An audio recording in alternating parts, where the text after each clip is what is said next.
two paths to peace. Everyone wants peace, but not everyone walks the same road to reach it.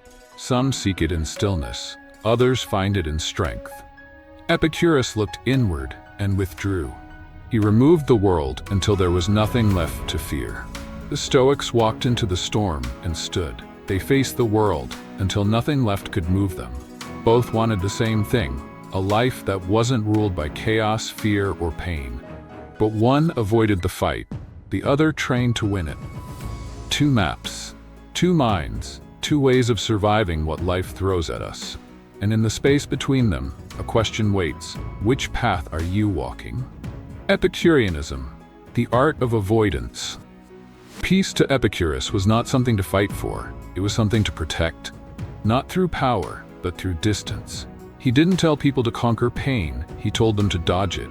Avoid drama, avoid desire, avoid the world before it can hurt you. He believed most suffering comes not from what is, but from what we add. Expectation, fear, greed, pride. So he cut them off, quietly, deliberately. A simple life, a few friends, no politics, no chasing. Not weakness, but precision. The Epicurean doesn't seek pleasure in excess. He seeks pleasure in stability, not wine, but water. Not fame, but freedom, not thrills, but thought. Because when nothing owns you, nothing can ruin you. No gods to punish, no death to fear, no ambition to burn you alive. Just today, just enough, just calm. He didn't want to master the world, he wanted to master escape from it, and in that silence, he found peace without ever needing to win. Stoicism, the strength to endure. The Stoic doesn't avoid the fire, he walks into it. Not because he likes pain, but because he knows what it builds. Seneca, Epictetus, Marcus, they didn't hide from the world. They stood inside it, tested, burned, refined. Because to them, peace doesn't come from escape, it comes from mastery. You don't calm the storm by running from it. You calm it by becoming the one thing it cannot move. The Stoic trains the will like a soldier sharpens steel. He prepares for loss, he prepares for insult, he prepares for death. Not out of fear, but out of readiness. Life will come for you, it will hit, break, bend. But the Stoic has already rehearsed this. He's already stood inside the scenario 1,000 times in his mind. So when it comes, he doesn't flinch, he doesn't complain. He simply acts, not controlled, not chaotic, but grounded. Because the Stoic doesn't want less pain, he wants more clarity.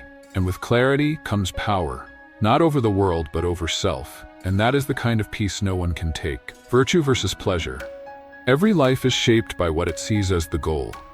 For the Epicurean, that goal is pleasure, not indulgence, but freedom from pain. A life with no turmoil, no drama, no hunger, no fear. Peace through comfort, balance through control, joy through minimization. But for the Stoic, the goal is different. It's not to feel good, it's to be good. Virtue above all, to act justly, think clearly, live honorably, even when it hurts. Especially then. The Epicurean asks what brings ease, the Stoic asks what brings truth.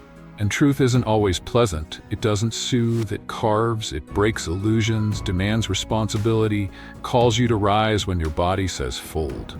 This is the split. Do you build a life that shields you from pain, or do you build a self that can stand inside it? Pleasure seeks to protect, virtue seeks to prepare. And only one can hold when the world begins to shake. Freedom from fear. Gods, death, and destiny. Fear is the oldest chain, and every philosophy tries to break it. The Epicureans cut the cord completely. No gods watching, no afterlife waiting, no fire, no judgment. Death is nothing, they said, just the end of sensation. No pain, no memory, no you. So why fear it?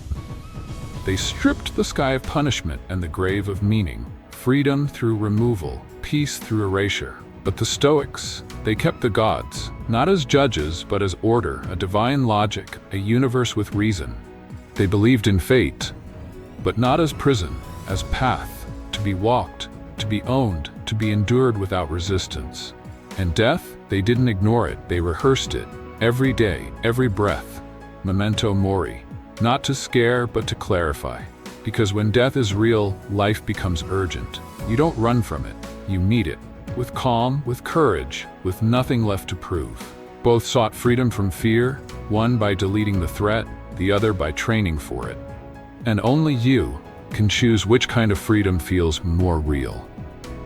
Withdrawal versus duty. To Epicurus, the world was a distraction. Politics, power, conflict, all of it, a threat to peace. So he walked away, built a garden, surrounded himself with few, chose a life small enough to stay in control. No ambition, no obligations, just simplicity and the quiet joy of staying out. But the Stoic doesn't retreat. He walks into the city, into the fight, into the burden of responsibility, not to dominate, but to serve, to contribute, to lead, to hold the line when others drop it. He doesn't run from the world, he stands inside it, unshaken. Not because he wants the weight, but because duty demands it. Because he knows character isn't built in quiet gardens, it's forged in pressure. This is the divide. Epicurean peace comes from withdrawal. Stoic peace comes from strength under fire. Both can lead to calm. But only one asks you to stand your ground when it would be easier to leave. And that choice reveals who you really are. The war within, desire, pain, and clarity.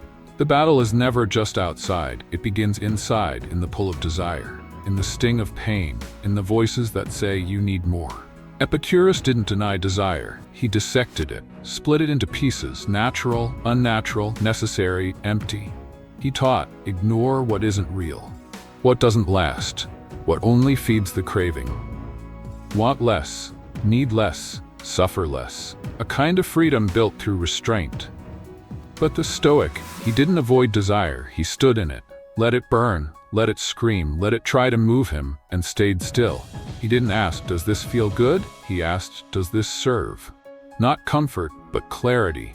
Because to him, desire wasn't an enemy to avoid, it was a teacher. Pain wasn't a curse, it was a test. This is the war. One tries to silence the chaos, the other listens, without bowing. One builds peace by escaping the fire, the other becomes fireproof. And when the moment comes, when the craving rises or the wound hits, only one is trained to keep moving without being moved. The convergence, different map, same mountain. They walked in opposite directions. Epicureans withdrew. Stoics endured. One let go, the other held on. One avoided storms, the other became the stone inside them. And yet, step by step, both moved toward the same peak. A life free from chaos. A mind free from fear. A self no longer ruled by impulse, by pain, by noise. Epicurus taught restraint. So did the Stoics. Epicureans practiced self-control. So did the Stoics. They both trained the mind, disciplined the appetite, chose simplicity over clutter, depth over drama. Different voices, same message. Stop chasing. Stop reacting. Build something solid that the world cannot undo. Because whether you walk away or walk through, you still have to walk. You still have to choose what kind of peace you believe in, and you still have to become the kind of person who can hold it. The final question, which one are you walking? There's no perfect path, only the one you choose. You can avoid pain or train for it. You can seek comfort or seek character. You can step back or step forward. Stay small or stand tall. Epicurus won through absence. The Stoics won through presence. But both knew you can't drift to peace. You have to build it, with effort, with thought, with a way of living that won't collapse when life stops playing nice. So ask yourself, are you seeking to feel better or to be better? Are you walking away from the world or into it? Are you letting the fire pass or becoming fireproof? No one can walk both roads. You bend toward one every time you speak, choose, breathe.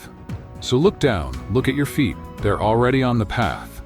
The only question left is, do you know where it's taking you?